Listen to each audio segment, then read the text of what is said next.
Hello friends, आज की इस विशेष चर्चा के अंदर हम आपके साथ बात कर रहे हैं। और आज की जो चर्चा है उसमें मैं आपके साथ जो बात करूंगा ना वो बड़ी रोचक भी है, इंटरेस्टिंग भी, आपको मज़ा भी आएगा और सबसे खास बात ये है आपको ज्ञान भी भरपूर मात्रा में प्राप्त होगा। तो वीडियो के अंत तक जुड़े रहिएगा। और अगर आप स्टॉक मार्केट के निवेशक हैं, इकोनॉमिक्स के स्टूडेंट हैं, कॉमर्स के स्टूडेंट हैं या आपको बिजनेस या कॉमर्स में रुचि है तो ये वीडियो अंत तक जरूर से ज़रूर आप देखिए। सबसे पहले चर्चा करते हैं यूएस के बाज़ारों में कल क्या हुआ। कल यानी कि फ्राइडे के दिन जब हम ये बात मान रहे थे कि भाई जो पावेल साहब की स्पीच आएगी उसमें क्या होगा, तो 26 अगस्त 2022 के अंदर यूएस के बाज़ार धड़ाम, और धड़ाम क्यों हुए वो तो चर्चा करेंगे, उसके क्या कंसिक्वेंस हैं और क्या भारत के बाज़ारों तक भी उसका असर सोमवार को जब हमारे बाज़ार खुलेंगे तो देखने के लिए मिलेगा या नहीं मिलेगा। इसके अलावा जो बाकी एशियन मार्केट्स हैं या जो बाकी यूरोपियन मार्केट्स हैं उन पर उसका क्या असर पड़ेगा, ये चर्चा आज हम विशेष रूप से करने जा रहे हैं। तो सबसे पहली बात कि भाई यूएस के बाज़ार धड़ाम, धड़ाम मतलब अच्छे से गिरे और 1000 पॉइंट गिरा डाउ जोन्स का इंडेक्स, और जो जून 16 के बाद सबसे बड़ी गिरावट है। एक दिन के अंदर डाउ जोन्स जो इंडस्ट्रियल एवरेज है, जो 30 बेहतरीन कंपनियां जो यूएस की टॉप 30 मोस्ट वैल्यूएबल कंपनीज हैं उनका इंडेक्स है। हम ये भी कह सकते हैं कि वर्ल्ड की 30 दिग्गज कंपनियां जो उस एक्सचेंज में ट्रेड होती हैं वो बाजारों के अंदर 3% की गिरावट के साथ, कमजोरी के साथ बंद हुई। नेस्डेक का जो इंडेक्स है जिसमें आईटी कंपनीज का मेजर तड़का है वो 3.94% की गिरावट के साथ जो है गिरा। और एक ब्रॉडर पिक्चर आपको मिलेगी कहाँ से, S&P 500 से, जो यूएस की 500 दिग्गज कंपनियां हैं जहां पर की छोटी बड़ी सब तरीके की कंपनियां आ जाएंगी, सारे सेगमेंट आ जाएंगे। एक ब्रॉडर और एक एक्सटेंसिव जो है व्यू मिलता है। वो इंडेक्स भी 3.37% की कमजोरी के साथ जो है गिरता हुआ नजर आया। और डॉलर इंडेक्स यानी कि जो डॉलर की शक्ति को प्रदर्शित करता है वो भी बढ़ता हुआ नजर आया। तो ये तो था यूएस के बाजारों का हाल। अब भाई यूएस के बाजारों में ऐसा क्या हुआ, क्यों गिर गए यूएस के बाजार, ये है आज की विशेष चर्चा। तो देखिएगा यूएस के अंदर एक सम्मेलन चल रहा है और उस सम्मेलन का नाम है जैक्सन होल। और जैक्सन होल जो एक एनुअल बेसिस पर चलने वाला प्रोग्राम है जहां पर कि यूएस के अंदर जितने भी प्रांत हैं उन सब के जो भी मॉनेटरी मैनेजर्स हैं, यानी कि जो भी वहाँ पर जो सेंट्रल बैंक्स की तरीके की जो भूमिका या उनकी जो आर्म्स हैं वो काम करती हैं, तो वो अपनी जो है सभी लोगों ने राय दी। और यूएस की जो मेन क्षमता FOMC जिसको फेडरल रिजर्व भी बोलते हैं, वो उसके जो चीफ थे उनकी भी स्पीच जो है आनी थी। अब उन्होंने जब स्पीच दी तो वो जो स्पीच जो जेरोम पावेल साहब है उन्होंने क्या बोला उस स्पीच में, और उस स्पीच के आते के साथ यूएस के बाजार गिरने शुरू हो गए और स्टेप बाय स्टेप जो है गिरते रहे। और यूएस के बाज़ारों में ये जो स्पीच है इंडियन टाइम्स के हिसाब से तकरीबन 10 बजे के आसपास आनी थी। तो उसके बाद जैसे ही ये खबर आई यूएस के बाज़ार गिरते ही नजर आए और एक बार भी सांस नहीं लिया। यानी कि यूएस के बाज़ारों का कल अगर आप इंडेक्स देखेंगे, चार्ट देखेंगे तो आपको सीधा गिरने का ही सिग्नल मिलेगा, चढ़ने का एक भी सिग्नल नहीं मिलेगा। और ये जो असर हुआ ये क्यों हुआ, आइएगा इसके बारे में विशेष चर्चा करते हैं। तो सबसे पहली बात है औंधे मुंह गिरे यूएस के बाजार। क्या भारत के बाजार भी गिर सकते हैं, चर्चा बाद में करेंगे। और पहले बात करते हैं कि बाजार गिरे क्यों। देखिए कि जैक्सन होल ने ये कहा कि हम रेट ऑफ इंटरेस्ट बढ़ाएंगे। उन्होंने ये नहीं कहा कि हम डायरेक्टली कि हम रेट ऑफ इंटरेस्ट बढ़ाएंगे, उन्होंने ये कहा कि हम किसी भी हालत के अंदर जो इन्फ्लेशन है उसको किल करेंगे। Kill the inflation at any cost is our foremost primary objective at this point of time। यानी कि इस समय पर हमारे लिए सबसे पहली प्राथमिकता है कि हम किसी भी तरीके से इन्फ्लेशन को किल करें, यानी कि इन्फ्लेशन को हम मारेंगे। और जैसे ये बात यूएस के बाज़ारों में पहुंची, यूएस के बाज़ार समझ गए कि भाई पावेल साहब इशारा कर रहे हैं कि जो अगले महीने क्रेडिट पॉलिसी आएगी उसमें 75 बेसिस पॉइंट का यानी कि 0.75 का रेट ऑफ इंटरेस्ट इंडिया में बढ़ेगा। अब ये जैक्सन पोवेल होते कौन है ये कहने वाले, तो जैक्सन पोवेल यूएसए की जो वैधानिक संस्था है जो रेट ऑफ इंटरेस्ट का निर्धारण करती है उसके चीफ हैं। तो अल्टीमेटली वो एक वैधानिक शक्ति है जो कि रेट ऑफ इंटरेस्ट को डिसाइड करने के लिए आज की डेट में जो है कार्यरत है, और जिस पोजीशंस पर वो आज की डेट में अगर कोई उनकी जगह कोई और आएगा तो वो डिसाइड करेगा, बट जो एक अथॉरिटी है एफओएमसी, और वो एफओएमसी के चीफ होने की वजह से वही डिसाइड करेंगे कि भाई क्या रेट ऑफ इंटरेस्ट यूएस के बाज़ारों में रहना है। अब यूएस के बाज़ारों में जब रेट ऑफ इंटरेस्ट बढ़ते हैं तो उसका असर क्या होता है? उसका असर ये होता है कि जो गीता गोपीनाथ जी जो economic adviser and director of research है इंटरनेशनल मॉनेटरी फंड की, उन्होंने भी बड़ी अपनी स्पीच में एक बात बोली कि देखिएगा, given the risk of inflation becoming embedded, जिस तरीके से इन्फ्लेशन जुड़ी हुई है हमारी अर्थव्यवस्थाओं में, यानी कि वर्ल्ड के अंदर एम्बेडेड है, यानी कि हमारे अंदर घुस चुकी है इन्फ्लेशन, हमारी इकोनॉमीज़ के अंदर घुस चुकी है, तो गोपीनाथ से टॉप सेंट्रल बैंक्स, यानी कि जो सेंट्रल बैंक्स, यानी कि जो इंडिया में जिस तरीके से आरबीआई, उसी तरीके से सभी कंट्रीज़ में जो सेंट्रल बैंक्स होते हैं वो डिसाइड करते हैं कि भाई रेट ऑफ इंटरेस्ट क्या होगा। तो उनके चीफ को एक मैसेज देने की कोशिश कर रही थी कि भाई सभी को ना इकट्ठा मिलकर फैसला लेना पड़ेगा, चाहे उसके लिए हमें कोई कीमत चुकानी पड़े। यानी कि कहने का मतलब ये था, वो विश्व के सभी सेंट्रल बैंक को ये कह रही थी कि भाई ये समय आ गया है जहां पर कि सभी सेंट्रल बैंक को एक साथ युद्ध जैसी स्थिति के अंदर इन्फ्लेशन से लड़ना पड़ेगा, चाहे उसके लिए कोई भी कीमत आपको चुकानी पड़े। और वो कीमत क्या होगी वो हम चर्चा करेंगे कि कीमत क्या होती है, क्या होता है इंटरेस्ट का असर। तो ये जो सारी चीज़ें आज आप मेरे साथ समझने की कोशिश करेंगे। अगर आपको ये अच्छे से समझ में आए तो दूसरे लोगों को भी समझाइए, अगर दूसरे लोगों को नहीं समझा सकते तो हमारी वीडियो का जो है रेफरेंस दे दीजिएगा या इसको शेयर कर दीजिएगा। तो आइएगा अब शुरुआत करते हैं कि भाई इसका असर क्या है। देखिएगा, अगर हम बात करें सबसे पहले तो कुछ समय से रेट ऑफ इंटरेस्ट जो है बढ़ने की स्तर पर लगे हुए हैं, ना केवल इंडिया में, यूएस में, बल्कि world wide rate of interest पिछले 6-8 महीनों से बढ़ रहे हैं। और उसका मुख्य कारण है कोविड। और कोविड के समय पर जब अर्थव्यवस्था डूब रही थी तो सभी सेंट्रल बैंक्स ने दब के नोट छापे और वो सभी लोगों के पास आ गए। अब उन लोगों के पास आ गए तब तो हमने कोविड काल के अंदर अर्थव्यवस्था को बचा लिया, लेकिन जो पैसे आए हैं उसकी वजह से इन्फ्लेशन है, क्योंकि लोगों की क्रिया करने की शक्ति यानी कि परचेजिंग पावर बढ़ गई है, जिसकी वजह से चीज़ें महंगी हो गई हैं। और कोरोना की वजह से बहुत सारी जो इंडस्ट्रीज़ बंद हो गई, वो जो चीज़ें सप्लाई करती थी वो सामान आ नहीं रहे हैं, तो बाज़ार में डबल असर हो गया। एक तो सप्लाई चेन की तरफ से और दूसरा जो लोगों के पास करेंसी है। तो इस महंगाई की वजह से पूरे विश्व के बाज़ारों में महंगाई जो है अपने जो है फन पसार रही है। अब उसको रोकने के लिए सेंट्रल बैंक अग्रसर है। अब कहते हैं जी इन्फ्लेशन को रोकने की ज़रूरत क्या है। देखिएगा, अगर इन्फ्लेशन बहुत हाई रहेगी तो वहाँ के जो लोग हैं उनका स्टैंडर्ड ऑफ लिविंग ख़त्म हो जाएगा, क्योंकि उनके पैसे से जो होंगी करेंसी उसकी वैल्यू घट जाएगी और बहुत सारे पैसे चाहिए होंगे कोई भी चीज़ खरीदने के लिए। और जो गरीब आदमी है या जो मिडिल क्लास है उसकी परचेजिंग पावर से बहुत सारी सामान दूर हो जाएंगे। तो इसलिए इन्फ्लेशन को रोकना बहुत ज़्यादा ज़रूरी है। हालांकि इन्फ्लेशन ग्रोथ को रोकने की तैयारी करती है, तो किस तरीके से ग्रोथ पर, इंटरेस्ट पर असर पड़ता है, आइएगा हम ये बात करते हैं। देखिएगा, अब बात करते हैं पहले यूएस के अंदर। देखिएगा, हमारे यहाँ पे इंडिया के अंदर एक बात बोली जाती है, रोटी कपड़ा और मकान, लेकिन अब देखिएगा चीज़ें उसके आगे चली गई और यूएस में तो बहुत पहले से चली गई हैं।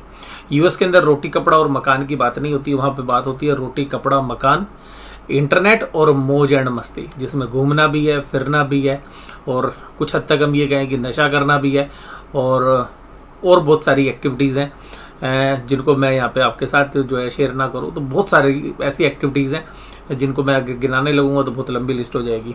तो इस तरीके से इन सब कामों के लिए चाहिए क्या? पैसा। अब पैसा चाहिए किसी भी काम के लिए, तो मान लेते हैं हम एक छोटी सी चीज़, जैसे हमने कहा रोटी कपड़ा मकान और इंटरनेट का मतलब है मोबाइल और लैपटॉप्स। तो हम बात करते हैं चलिए एप्पल की कंपनी के साथ। एप्पल की कंपनी एक ऐसी कंपनी है जो उनके मेजर इंडेक्सेस के अंदर, जो यूएस के मेजर इंडेक्सेस के अंदर है शुमार है। अब बात करते हैं कि भाई रेट ऑफ इंटरेस्ट बढ़ेंगे तो एप्पल के मोबाइल फ़ोन पर क्या असर होगा।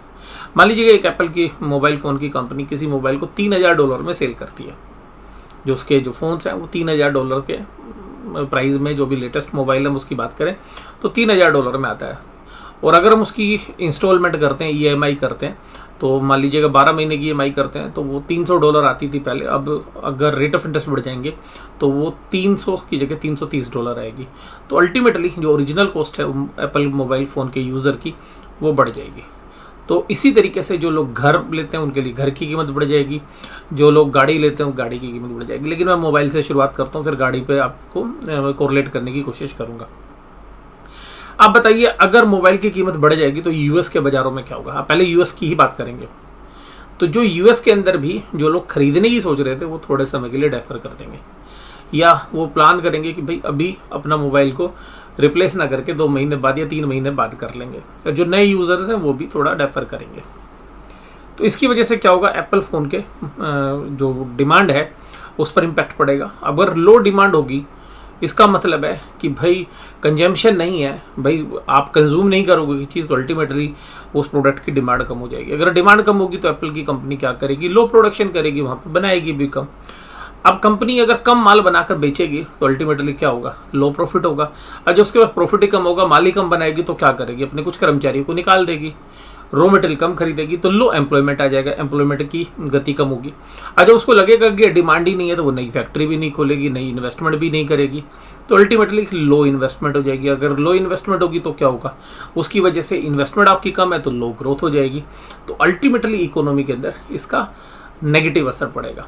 इसी तरीके से अब वो जो रॉ मटेरियल यूज़ करती थी, मान लीजिएगा वो प्लास्टिक है या लोहा है या एल्युमिनियम से जो मेटल्स हैं, चिप्स हैं, सेमीकंडक्टर्स की चिप्स हैं, उनको यूज़ नहीं करेगी तो अल्टीमेटली वहाँ भी डिमांड कम हो जाएगी। इसके साथ साथ जो प्रोडक्ट्स हैं एप्पल के, वो चाइना में या इंडिया में मान लीजिए आउटसोर्स होते हैं, या ताइवान में या बाकी कंट्रीज में बनते हैं, तो उन कंट्रीज में से भी वहाँ पर प्रोडक्शन एक्टिविटीज़ रिड्यूस हो जाएंगी क्योंकि उनको माल चाहिए ही कम। और इस वजह से जो असर है वो इंडिया या चाइना की मार्केट में भी आएगा। तो सिमिलरली अगर ऑटोमोबाइल्स की कंपनी है, अगर तो ऑटोमोबाइल्स में है तो उसके अगर ऑटोमोबाइल के अंदर कोई गाड़ी बेचती है, फोर्ड है या टेस्ला है, तो उनकी डिमांड भी कम हो जाएगी। डिमांड कम होगी तो क्या होगा, लोहा कम कंज्यूम होगा। अगर लोहा मान लीजिए इंडिया या चाइना से एक्सपोर्ट हो रहा है, या सेमीकंडक्टर्स की चिप ताइवान से जा रही है, तो वहाँ से भी कम होंगी, वो अपने प्रोडक्ट्स को आउटसोर्स कम करेंगी। आउटसोर्स कम करेंगी तो इंडिया में भी कंजम्पशन एक्टिविटी कम हो जाएंगी, इंडिया में प्रोडक्शन कम होगा, इंडिया में भी एम्प्लॉयमेंट कम होगा, तो बहुत सारी चीज़ें जो हम एक्सपोर्ट करते हैं वो सब चीज़ें कम हो जाएंगी। इसके साथ साथ एप्पल की या टेस्ला जो कंपनीज हैं IT सर्विसेज ले रही हैं दूसरी कंपनी से, मान लीजिएगा इन्फोसिस या TCS से वो सर्विसेज ले रही हैं, तो वो सर्विसेज भी रिड्यूस होंगी। तो अल्टीमेटली यूएस के बाजार आप चाहे या ना चाहे पूरे वर्ल्ड के बाजारों को अफेक्ट करते हैं। और साथ साथ ये चीज़ें जो अमेरिका के अंदर रेट ऑफ इंटरेस्ट बढ़ रहा है उससे बाकी वर्ल्ड भी अछूता नहीं है। तो इसलिए जब भी रेट ऑफ इंटरेस्ट बढ़ते हैं तो उसके असर जो है वो घातक होते हैं और वो ग्रोथ के विपरीत होते हैं। तो इसीलिए जो गोपीनाथ हैं, जो IMF की डिप्टी चेयरमैन है, उन्होंने यही बात बोली कि भाई किसी भी कॉस्ट के अंदर इन्फ्लेशन को रोकना जो है पहली प्रायोरिटी हमारी रहने वाली है। तो मुझे उम्मीद है कि आपको ये समझ में आया होगा कि भाई इंटरेस्ट का क्या इम्पैक्ट होगा, अब हमारे बाज़ारों पर क्या असर होगा। अब इसके अलावा कि जो बाकी असर हैं वो बताता हूँ। जब निवेश के मौके होते हैं तो लोग उधारी लेके भी पैसा लगाते हैं। जब आपको लगेगा ये कंपनियाँ ही ग्रो नहीं करेंगी, जैसे मैं आपको बोल रहा हूँ, तो लोग उधारी लेके शेयर भी नहीं खरीदेंगे। जो कंपनियाँ भी अपने एक्सपेंशन के लिए पैसा उधार नहीं लेंगी क्योंकि रेट ऑफ इंटरेस्ट बढ़े हैं, और आपको इन्वेस्टमेंट में तो डबल एंगल हो गया कि उधारी भी महंगी मिल रही है और शेयर में ग्रोथ की भी संभावना कम है। तो अल्टीमेटली ये शेयर बाजार पर नेगेटिव असर करते हैं। लेकिन अगर ये शॉर्ट पीरियड का कि चलो भाई 2-4 महीने में मामला निबट जाएगा, जैसे कि अभी हमारे बाजारों में तेजी इसीलिए लौटी थी, ये लग रहा था कि भाई यूएस में भी इंटरेस्ट रेट बढ़ने का सिलसिला खत्म हो जाएगा, तो कोई दिक्कत नहीं है, ये थोड़े बहुत समय की बात है, 2-3 महीने में सब चीज़ें ठीक हो जाएंगी। लेकिन पॉवेल साहब की स्पीच के बाद क्या हुआ कि भाई ये मामला फिर बिगड़ता हुआ नजर आ रहा है। और देखिए अगर यूएस में इन्फ्लेशन बढ़ रही है तो उसका जो असर है वो बाकी जगह पर भी है, और इंडिया भी उससे अछूता नहीं है, बाकी एशियन कंट्रीज़ भी उससे अछूती नहीं है। तो ये सारी चीज़ें जो है इम्पैक्ट डालती हैं। हालांकि जो कंजम्पशन है रॉ मटेरियल की वो रिड्यूस हो जाएगी, स्टील कंपनीज की स्टील की डिमांड कम हो जाएगी, एल्युमिनियम की डिमांड, तो वो एक्सपेंशन नहीं करेंगे, वो अपने कर्मचारियों को निकालेंगे। तो अल्टीमेटली एक VCS सर्कल है, यानी कि एक दुशैला चक्र है, यानी कि हम ये कह सकते हैं कि एक जहरीला चक्र है जो कि इकोनॉमी को खा जाता है अगर रेट ऑफ इंटरेस्ट बढ़ते हैं। तो रेट ऑफ इंटरेस्ट बढ़ना किसी भी इकोनॉमी के लिए अच्छी बात नहीं होती है, क्योंकि हायर रेट ऑफ इंटरेस्ट में ग्रोथ कर पाना बड़ा मुश्किल होता है। और जब ऐसे फेज से आप निकल रहे हो, देखिएगा अगर आपके कंट्री में एक साइकिल डाउन ट्रेंड में थी, मान लीजिएगा आज से हम 10-15 साल पहले 10-12% के रेट ऑफ इंटरेस्ट में थे, तो हम जब नीचे गिर रहे थे, रेट ऑफ इंटरेस्ट नीचे गिर रहे थे, तो हम बहुत तेजी से ग्रो कर रहे थे।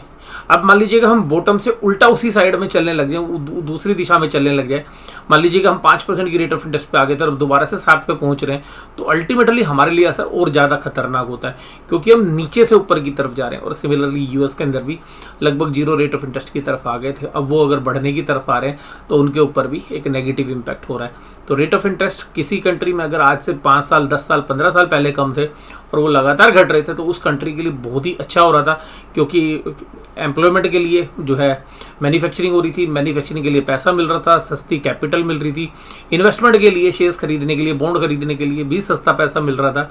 तो अब वो सारी चीज़ें नहीं होंगी तो अल्टीमेटली इम्पैक्ट क्या होगा? इम्पैक्ट होगा हाउसिंग की डिमांड के ऊपर भी, रियल एस्टेट के ऊपर भी, ऑटो के अंदर भी और बाकी सेगमेंट के अंदर भी। और मैंने कहा कि सारे बिजनेस एक दूसरे से कोरिलेटेड होते हैं और उसके बाद जो सर्विस इंडस्ट्रीज़ हैं उन पर भी उसका इम्पैक्ट पड़ता है। तो ये सारी चीज़ें जो है ख़राब मानी जा रही हैं और जिसकी वजह से यूएस के बाज़ार आपको धड़ाम गिरते हुए नजर आए।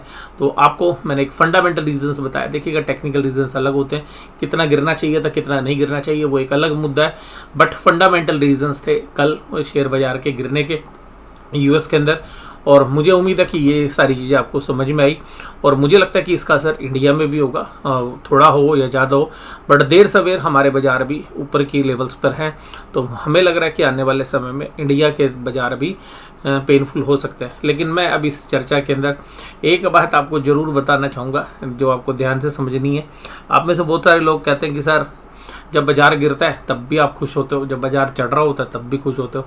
देखिएगा एज ए इन्वेस्टर, अगर आप मुझसे इन्वेस्टर के नाते से बात करेंगे, भाई अगर मान लीजिएगा मैं एक इन्वेस्टर हूँ या आप एक इन्वेस्टर हैं यानी कि लॉन्ग टर्म इन्वेस्टर, वो हमेशा खुश रहता है भाई बाजार ना हमेशा ऊपर ऊपर चलता रहे, मज़े आते रहेंगे, हर बार कीमतें बढ़ती रहे, शेयर के प्राइस बढ़ते रहे, तो वो बड़ा आनंद में जो है रहता है। एक जो ट्रेडर्स है जो शॉर्ट टर्म के लिए इन्वेस्ट करता है, और वो मैं शॉर्ट टर्म इन्वेस्टर ना बोल के उसको ट्रेडर ही बोलूँगा, जो 2 महीने 3 महीने 4 महीने के लिए पैसे लगाता है, वो हमेशा खुश इसलिए रहता है कि जब बाजार गिर रहा होता है ना तो वो इसलिए खुश होता है कि भाई मुझे शेयर सस्ते मिल जाएंगे और मैं सस्ते शेयर खरीद कर रख लूँगा। उसको अच्छा कब लगता है कि जब बाजार 2 महीने गिरे और 2 महीने चले, तो जब 2 महीने गिर रहा हो तो भैया अपने शेयर बटोर ले, और जब 2 महीने चढ़ना शुरू हो तो वहाँ पे प्रॉफिट बुक कर ले। तो ट्रेडर का माइंड सेट तो ऐसा ही रहता है। तो अगर इन्वेस्टमेंट के एंगल से आप पूछोगे मुझे तो मैं बड़ा खुश होता हूँ कि भाई शेयर बाजार अच्छा चल रहा है। लेकिन अगर as a short term trader के हिसाब से अगर आप मेरे से पूछोगे या शॉर्ट टर्म इन्वेस्टर के एंगल से पूछोगे तो मुझे खुशी इस बात की रहती है कि भाई बाजार गिर गया तो खरीद लेंगे और बाजार चल गया तो उसी को 1-2 महीने बाद हम बेच देंगे। तो बहुत सारे शेयर्स अगर मान लीजिए आपने 2 महीने पहले ही खरीदे होंगे, मोस्टली जो भी शेयर्स आपने खरीदे होंगे अगर सही कंपनियां थी तो सभी ने 10 से 20% 25% और कुछ कंपनी तो 50% भी रिटर्न्स दी हैं। तो आज के भी जो प्राइस हैं उनके ऊपर भी आप देखेंगे अगर आपने 2 महीने पहले शेयर्स लिए हैं तो कम से कम 10 से 15% की रिटर्न्स आपको मिल रही हैं। लेकिन जो लॉन्ग टर्म इन्वेस्टर है उसको इससे कोई फ़र्क नहीं पड़ता, वो तो भाई महात्मा आदमी है, वो महात्मा की तरह सोचता है, उसको 5 साल 6 साल 10 साल का होरिजन है, वो कंपनी के बिजनेस में पैसा लगा रहा है, तो वो एक अलग स्टोरी है। जो शॉर्ट टर्म ट्रेडर्स होते हैं वो इस तरीके से रहते हैं, और जो एफएनओ के ट्रेडर्स हैं वो हमेशा चाहते हैं कि भाई बाजार जो है थोड़ा वोलेटाइल रहे, एक बार इधर की तरफ जाए एक बार उधर की तरफ, और जिस तरफ उन्होंने ट्रेडिंग पोजीशंस बनाई है बाजार उधर चले तो उनको ज़्यादा खुशी मिलती है। लेकिन ट्रेडर्स के अंदर अगर एफएनओ के ट्रेड्स की बात करें तो वो जीरो सम गेन है, जहाँ पर एक आदमी को प्रॉफिट होगा एक आदमी को लॉस होगा। लेकिन जो शॉर्ट टर्म इन्वेस्टमेंट है या लॉन्ग टर्म इन्वेस्टमेंट है वहाँ पे ऐसा नहीं है, वहाँ पे जो कंपनियाँ ग्रो करती हैं इंडेक्स की वैल्यू बढ़ती है, तो अब देखिएगा सबको जो है फ़ायदा होता है बढ़ने पर। तो अल्टीमेटली बाज़ार गिरे या चढ़े, देखिएगा बाज़ार का नेचर है, तो इससे निराश होने की ज़रूरत नहीं है। तो जब बाज़ार गिरता है तो खरीदने की अपॉर्चुनिटी ढूंढिए, और जब बाज़ार चलता है तो बेचने की अपॉर्चुनिटी देखिए। अगर आप छोटे टर्म के निवेशक है तो, और लंबे समय के भी निवेशक है तो बाजार जब गिरे तो लंबे समय के लिए जो शेयर्स आप लेना चाहते हो तो उनको खरीदने का मौका मिलता है। तो ये मेरे व्यू हैं जो मैंने आपके साथ रखे। इसके साथ साथ आपको ये वीडियो कैसी लगी जरूर से जरूर मुझे कमेंट बॉक्स में बताइएगा। वीडियो देखने के लिए धन्यवाद। Thank you very much.